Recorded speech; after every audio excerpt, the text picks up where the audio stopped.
So with this, I want to thank you very much and turn over to Sophie Sirtaine, CGAP's CEO, for the closing of the 2 days of the FinEquity's annual convening. It's really my pleasure to welcome Sophie. She's as CGAP CEO, she's driving our operational team, and she's also helping deliver CGAP's 5-year strategy. Sophie has over 20 years of experience in the World Bank Group, and prior to that, she was working in the private sector. Sophie, over to you for reflections on what you heard over the past day. Thank you very much, Aude. What an extraordinary group of men and women you all are. If I take one thing away from these discussions, it's about your passion, your engagement, and the richness of the discussions. But let me backtrack, and before coming back to all of you, start with where we started yesterday. And refer to what Grace Marshall told us. Basically, what stuck with me from her talk was, you know, when we are asking ourselves whether we should even consider working at the intersection between financial inclusion, climate change, gender issue, etc., she said, of course, because for the women who live in poverty, this is already a reality. This woman is already faced by climate shocks, by health shocks, by other shocks. She's already facing higher inflation, maybe food or input shortages. She's already struggling to adapt, to transition, to seize opportunities. And as we heard this today in the discussion, she also has already less education, maybe less relevant skills. She's been more exposed to violence during the pandemic. And overall, she's already falling short of having the same access as men to both financial and non-financial services and the tools she would need to empower herself and respond to all these. So basically, what Rasa told us is looking at the nexus of gender, women empowerment, financial inclusion, and climate change is just an imperative. It's a reality. It's not a question.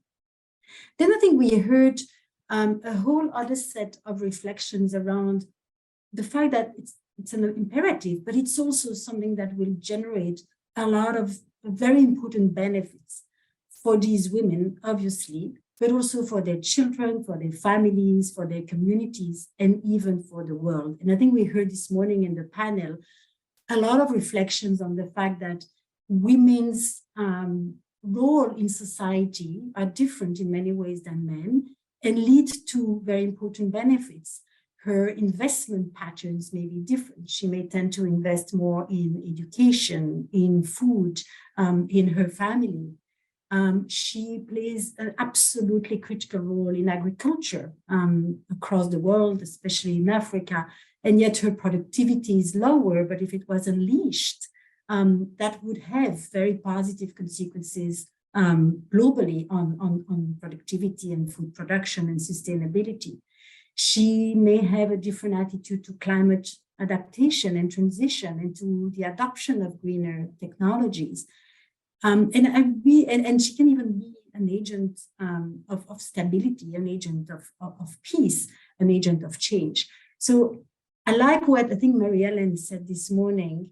Women shouldn't be seen just as victims of all this inequality that we talked about over these last 2 days, but also as part of the solutions. If only the world would see it, how much opportunities would be unleashed for all of us. Now, I think throughout the discussions, we also reflected on the fact that, unfortunately, we are still very far away from such a reality, and there are still to women's economic empowerment and unleashing this huge potential that they have for society. We heard, of course, of the gaps in financial inclusion. We know it's a 6% gap globally in terms of access. It's 12% in sub-Saharan Africa. But we heard this morning that it's much more than that in some countries. And it's much more if we think about usage, or if we think about access to other products, or if we think about the adequacy of the products that are on offer. We also heard this morning that there are gaps in, their access to the labor market, in their voice agency, in them seizing opportunities. There's a digital divide that is still very prominent.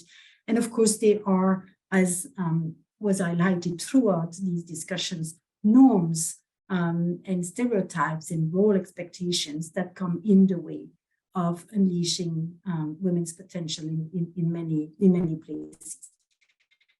For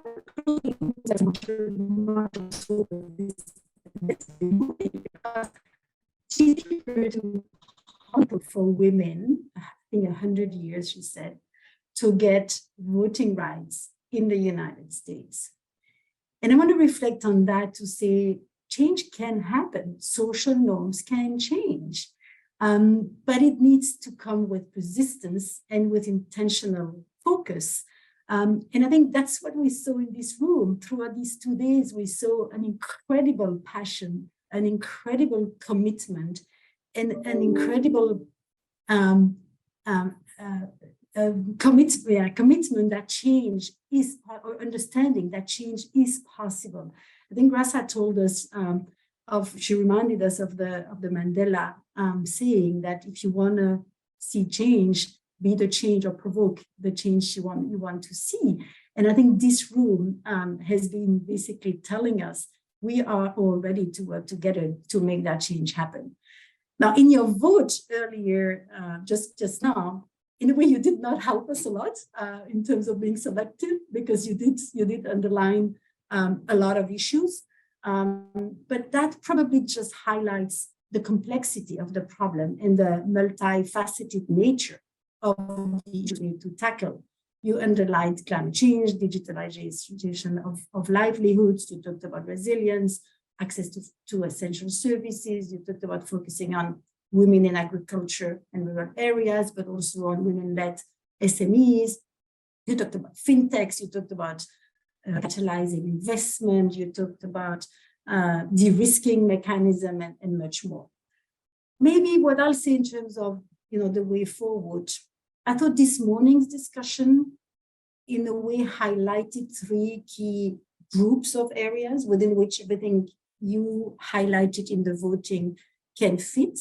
The first is really that there was a very clear understanding or agreement from all the panelists that developing the right products for women's needs is a critical gap and a critical need.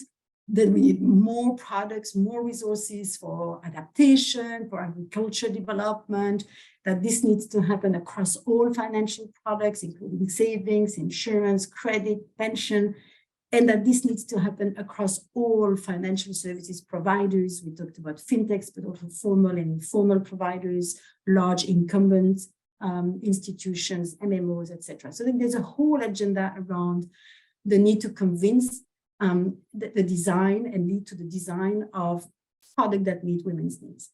I think the second big area was around bringing basically women to having access to these products by focusing much more on closing the digital divide, increasing their awareness of these solutions, increasing eliminating the education, financial or digital education gap, improving access to these solutions, etc. And then the last area that I thought resonated very much with a lot of research we've done is the need to involve women themselves much more across the value chain, from leadership to staff to agents, and of course consult with them, involve them in understanding their needs.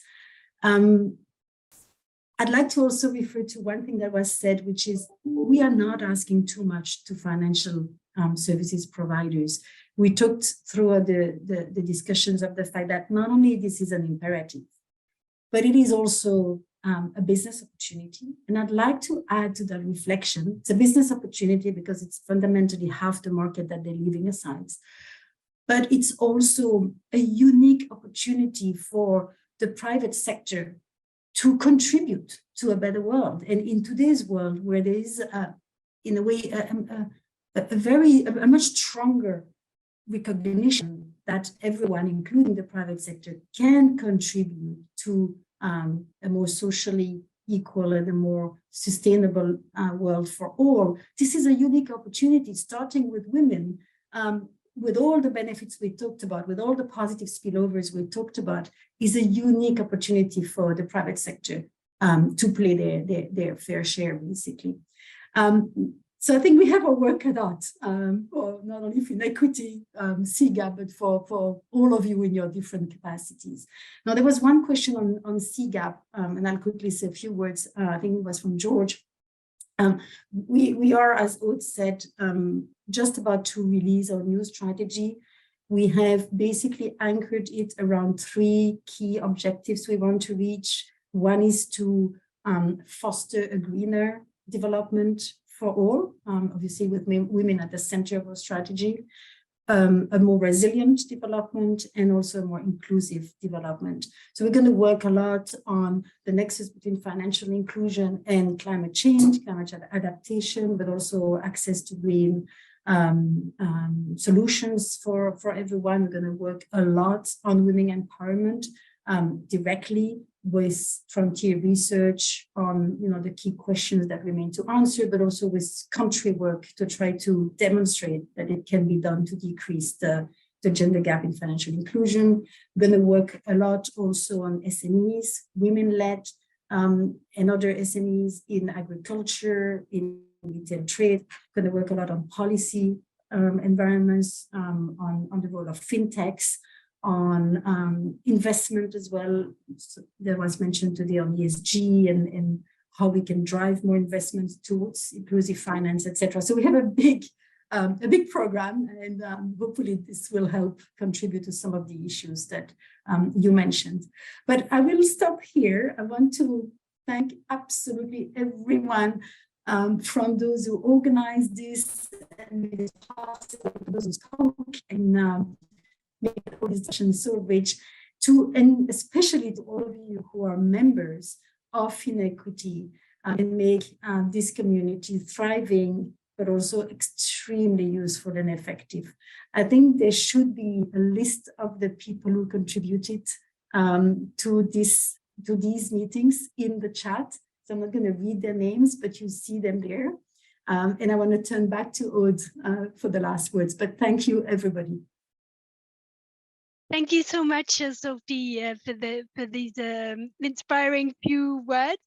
With this, we close. I want to echo your thank you, in particular to the team, to Antonique, to Jenny, to all those who helped on the IT side, on the comm side, on the interpretation side, and of course to all the panelists, moderators, and to all of you who joined. Thank you again to everyone, and see you next year. Goodbye.